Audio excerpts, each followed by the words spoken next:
حضور کے وصال کے وقت یہ انتہائی اہم موقع تھا جس کو سنبھالا حضرت ابوبکر صدیق رضی اللہ تعالیٰ عنہ نے۔ اس وقت حالت یہ تھی جب حضور کا وصال ہوا تو حضرت عمر رضی اللہ تعالیٰ عنہ تلوار لہرا رہے تھے اور کہہ رہے تھے اگر کسی نے کہا کہ حضور کا وصال ہو گیا تو میں اس کی گردن کاٹ دوں گا۔ حضور علیہ السلام کچھ وقت کے لیے سکتے میں چلے گئے ہیں، پھر اپنی اصلی حالت میں لوٹ آئیں گے، تو اگر کسی نے یہ کہا تو میں اس کی گردن کاٹوں گا۔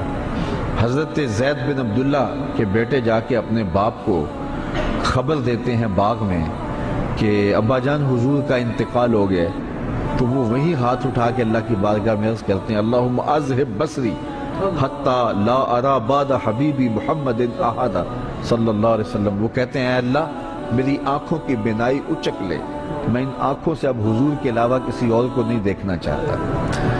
حضرت انس بن مالک رضی اللہ تعالیٰ عنہ فرماتے ہیں کہ جب حضور مدینے میں داخل ہوئے اس دن سے روشن دن میں نے نہیں دیکھا، اور جس دن حضور کا وصال ہوا اس دن سے تاریک دن میں نے نہیں دیکھا۔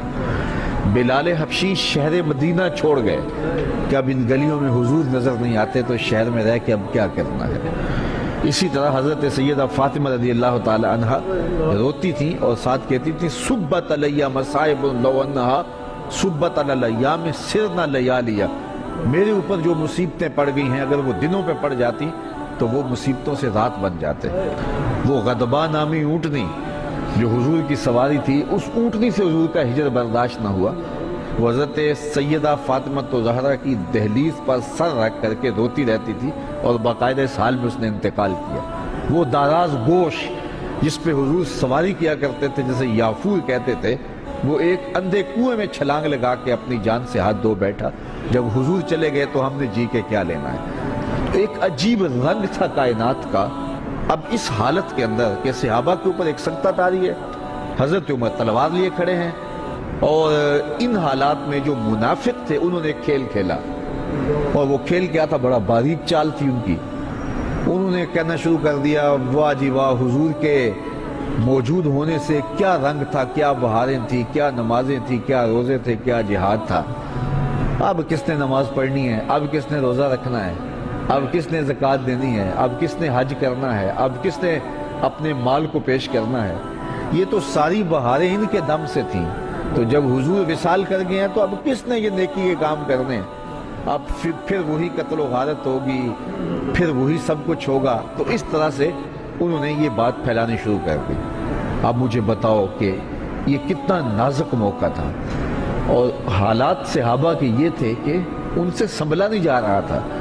عین اس موقع پر امت کو جس شخص نے سنبھالا اس شخص کا نام ابوبکر صدیق رضی اللہ تعالیٰ عنہ۔ تو حضرت ابوبکر صدیق کھڑے ہوئے اور لوگوں کو متوجہ کیا، اور لوگ متوجہ ہو کے ان کے قریب آئے، لیکن حضرت عمر رضی اللہ تعالیٰ عنہ اسی حالت میں تھے۔ لیکن جب آپ نے لوگوں کو قریب کیا تو وہ بھی آ گئے، تو آپ نے لوگوں سے مخاطب ہو کر کہا لوگوں مجھے ایک بات بتاؤ کہ تم کس کی عبادت کرتے ہو؟ تو انہوں نے کہا کہ ہم اللہ کی عبادت کرتے ہیں۔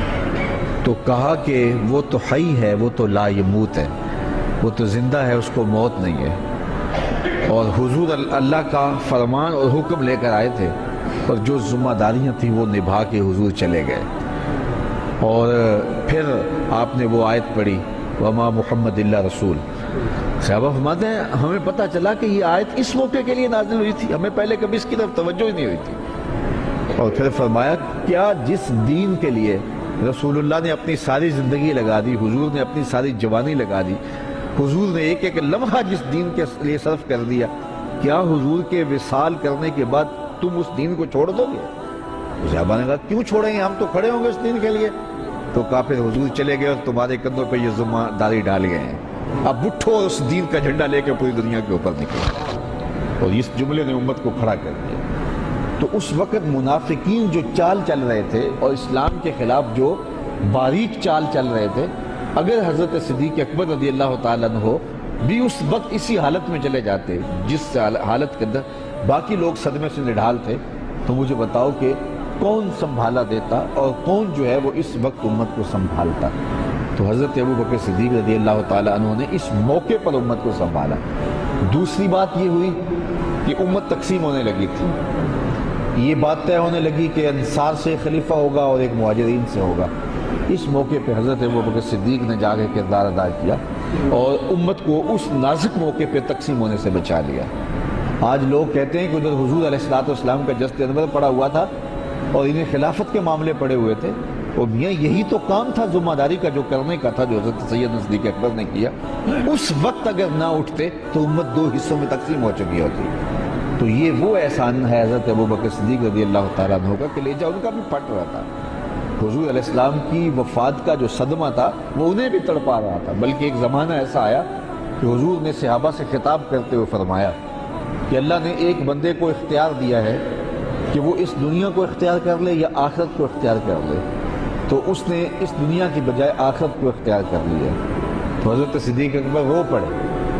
تو باقی صحابہ نے حضرت ابوبکر سے پوچھا کہ ابوبکر یہ بات رونے والی تو نہیں ہے؟ تو کہا تم نہیں سمجھ رہے، اس بندے سے مراد خود حضور کی ذات ہے۔ تو اس کا مطلب یہ ہے کہ حضور اب ہم سے جدا ہو رہے، اور انہیں برداشت نہیں ہو رہا تھا۔ لیکن اس وقت جب یہ نازک موقع آیا تو حضرت ابوبکر صدیق نے